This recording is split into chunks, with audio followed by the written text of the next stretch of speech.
We're very fortunate to have our next guest, Brian O'Day, a former international drug smuggler, a drug counselor, a TV producer, author of the book High, a smuggler's, I guess, confessions or the inside story. There we see it, Confessions of a Pot Smuggler. Brian O'Day joins us via Skype. Brian, thanks very much for doing this. We appreciate it. Thank you. Great to see you guys. Hey. So the first question out of the gate is, how does a kid from Newfoundland end up becoming an international drug smuggler? And I don't think the show is long enough. It was never intended to be. It was never a plan. I started smuggling accidentally. It was, I started smoking dope. I liked it. I needed to afford it, so I sold it to afford it. And, it was all very innocent. And somehow I just kept in the business, and the business kept growing before me. Everywhere I showed up, it got bigger. Was it an easy business as far as things starting to grow? Like, I don't know if that was your plan originally, like you just wanted to pay for pot for yourself. How easily did it grow? Well, it was kind of like this. When we first started to use pot and drugs in Newfoundland, we had to get them somewhere else. So we went to Toronto. And in Toronto, we got treated like, in those days, Newfoundlanders weren't treated with a lot of respect frequently. And here come the Newfies, and we got charged more. And I got turned on to a connection over in England. And so I was able to buy it at less than a fifth of the price I could get it in Toronto. And I ended up being able to bring it in and sell it to them. And so in increments, it got bigger. Was it easy? It was fun, and as long as you didn't think. And that was the whole key about being in that business, was not thinking about it. You get, I'll tell you a brief little story. You get confronted with a situation, and you know instantly whether to do it or not do it. At least, that's my experience. And so a friend of mine was asking me one time, it was on the third day of a coke run, no sleep, and we were in a friend's kitchen, and she said to me, "How is it you've never gotten busted?" And I said, "Because I don't think about what I do." And she said, "What do you mean?" I said, "Well, I get confronted with a situation, and instantly I know whether to go or not go with it, whether to do it or not do it. And as long as I follow that first knowing, I'm cool." And on the table was the complete works of Shakespeare. I flipped it open, and this is what I read. That it is known is well enough. What grows more known grows worse to smother it. And it was Pericles, Act 1, Scene 1. And so pretty bizarre that I would encounter that, but that was basically it. And so I just, I kept following the money, I guess, not knowing that was what I was doing. But the business kept getting bigger somehow. Were you ever worried that it was actually going to catch up with you? And did you think about that at the time of what could happen?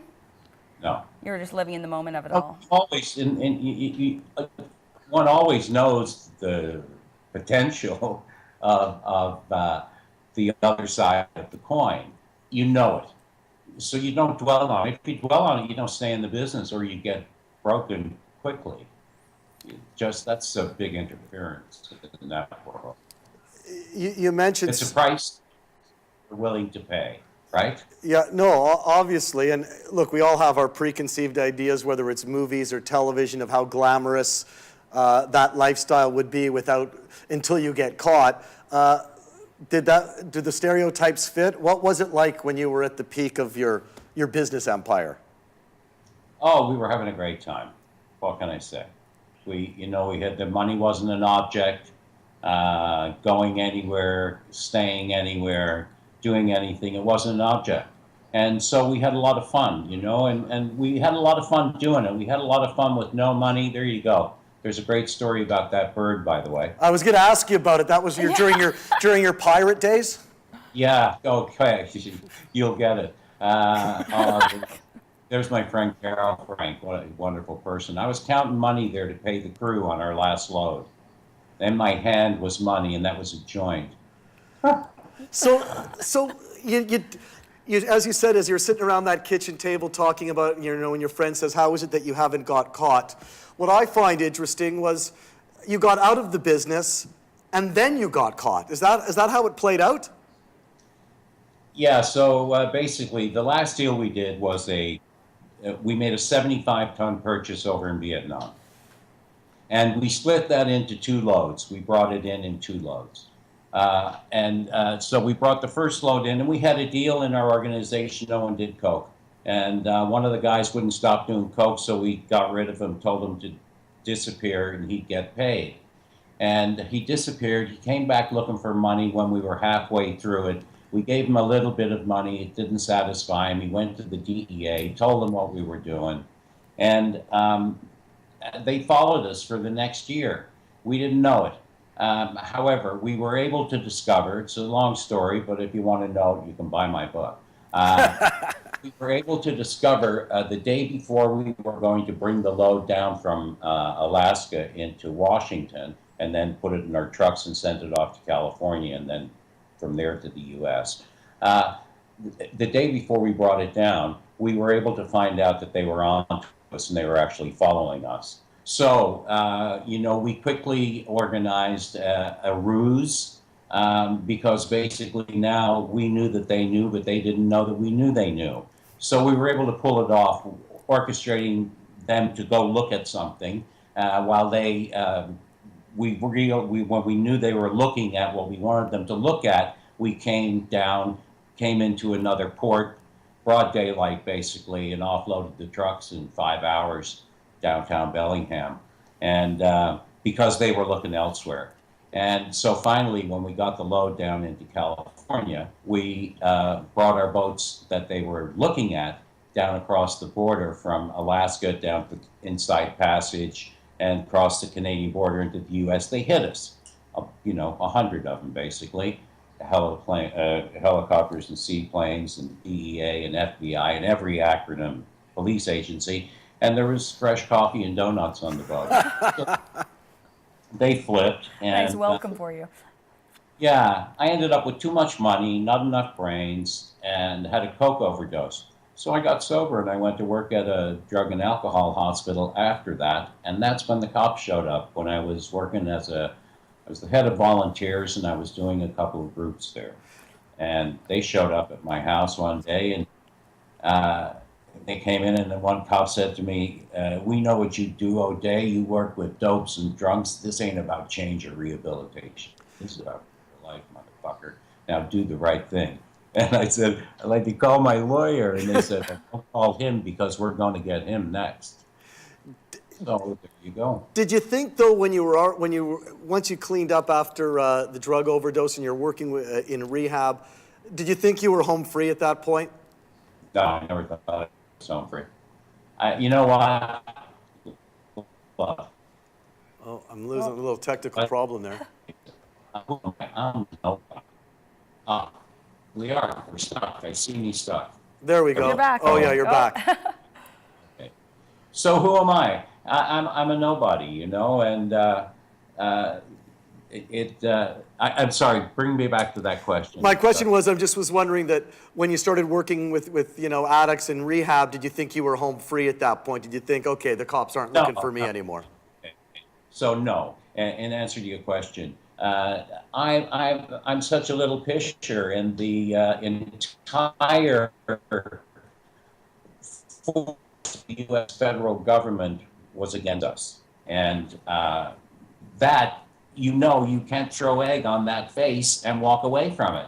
So I always, though my life was amazing once I got sober, I always was living with this potential hammer hanging over my head here. I knew eventually it was going to fall. So when you actually were convicted and sent to jail, you spent, I believe, a 10-year period, a sentence there? I was sentenced to 10 years. And so in there, is that when you started, I believe you started writing a book while you were in jail? That book that you flashed on the screen earlier. Hi. I wrote that in prison in Terminal Island in Los Angeles. I actually wrote over 2,000 pages in there, and it took me a long time to cull the pages and get it down to its reasonable form. One of the most interesting things about you, not that there's not an endless list, was we came across this ad in a newspaper that you had placed, and we'll put it up on the screen for folks to see, when you were looking for a job, and I'm assuming this is after you got out of jail, and the headline is, as people could see, former marijuana smuggler. And there it is, as part of your resume, co-owned and participated in the executive level management, 120 people worldwide, excess of 100 million annually. What was the mind thought going into putting that ad out there? All right, so this was in March, April 2001. And I had been playing the market, and I wasn't making any money, and I was losing money. And one day I was sitting at the dining room table, and my wife said to me, "Why don't you get a job?" And I said, "Get a job? Well, who's going to hire me? Like, what can I do? I never had a job in my life." And she said, "Oh, let's see. You had 110 people working with you around the world in secret and did $250 million worth of business using trains, boats, planes, every mode of transportation, and you don't know how to do anything. So why don't you just sit right down there and write a resume?" So I said, I humored her and said, "Sure, okay, I'll do that." So I sat down, and there's one thing I want to get at before we go. So after the story, let me get at it. Sure. So I sat down and I wrote what eventually became that ad, and I wrote it, and I wrote the attributes that I thought I had in that business that I could transfer into the mundane world. And it occurred to me as I was reading it that, I'm not going down to the Bank of Montreal and getting a job with that resume. But what I could do is put an ad in the newspaper, and I bet that it gets some attention. So that's what I did. I tried to put it in the Globe and Mail. So then I went to the National Post, and the National Post said, "Okay, we'll run it." And so I was going to run it on page 3, in the middle of the page, one time only, $1,300. And they said to me, "Listen, put this in the classified ads in the financial section for a week for the same money. Listen, you could put this as the last thing in that newspaper. I guarantee you it's going to get read." Oh, probably go viral, yeah.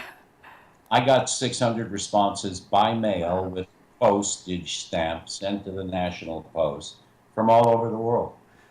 So it was pretty fun. It's crazy. We're asking for questions from the folks that are watching at home, but I want to give you a chance to, before we get to that, you said you wanted to mention something. Yeah, I want to show you yesterday's paper. Okay. See that? See that right there? Yep. Let me go there. Let me go.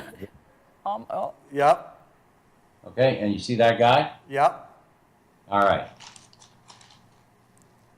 Raf Susar, former deputy RCMP commissioner who served on the government's task force on cannabis legalization and regulation, is now president and CEO of Aletheia, a cannabis health therapy company. Bite me. Yeah. You know what I mean? Okay, this guy still has beers and hangs out with guys who are still sending people to prison for that substance that this guy is now getting a 6-figure salary for, and God knows what other accoutrement.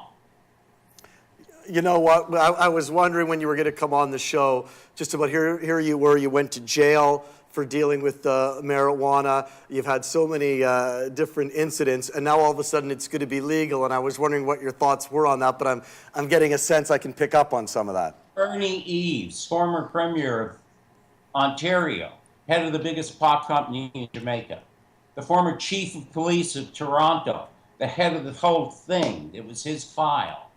I mean, listen, shoot me, put me in prison, lock me up, give me criminal records, take everything I own, take my business and give it to those guys who put me there.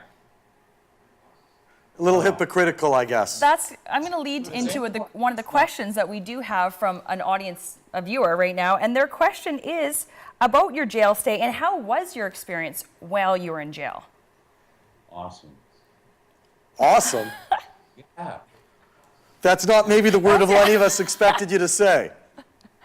Oh, man. You know what? Listen, did you ever see Con Air, the movie Con Air? Yes. All right, so I got to live through Con Air myself and experience it as I was living in the movie, knowing I was getting out of it. It was just such a tremendous experience. I got to spend 6 weeks on that airline going from Los Angeles to New York, flying from prison to prison, being dropped off overnight, picked up the next morning, and the whole procedure was so cinematic. And it was extraordinary to experience it knowing that I was getting out of this thing. At Terminal Island, it was built for 460 and there were 1,300 of us in there. And it was kind of close quarters, but I got to tell you what, it was the federal people run their prisons like the military. Everything is yes sir, no sir, and they'll lock you up quicker than stink, and they'll ship you. If you do anything that bugs them, they'll put you on what they call diesel therapy. They'll ship you from prison to prison. They got dozens of them. So, and they don't care about shipping you. They don't care what it costs them. And the state prisons, on the other hand, are run by prisoners because there's so many prisoners in those prisons. But on the federal level, it's different. So there was great accommodation with all of the people who lived in there. I mean, you're bumping shoulders all day long. My first accommodations there was in a place called the Freeway, which was an aisle, a hallway outside a row of cells. And those cells were all occupied as well. And the bathroom for this entire row of bunks, and there were 15, 16 bunks, 32 people, the bathroom was one of those cells was emptied. So my picture seems frozen. There we are. We're back again. So it was, but you know, interestingly, they busted all of the Southeast Asian smugglers at the same time, pretty much. All of us had kind of similar contacts over there. There were half a dozen guys in Southeast Asia that were American or British or Australian that you could go do a deal through. And then most of it went through a guy named Tony the Thai, who was a Thai senator. And most of the pot came out of Vietnam. They locked all of us up at the same time. So when I got to prison, you know, I found my crew. And You had a bunch of friends already. Oh, Brian, we could talk to you all day. Unfortunately, we're out of time. Listen, we appreciate all the time you gave us today. Thank you so much. Oh, thanks for having me. And sometime call me back and let's talk politics. Oh, absolutely, Brian. We'll take you up on that for sure. Thank you. Cheers. Thanks, Brian. Thank you. Brian O'Day, a former smuggler, author, the book called High, TV producer. We will get him back on. Yeah. We will get him back on the show again to talk about some sure. other things.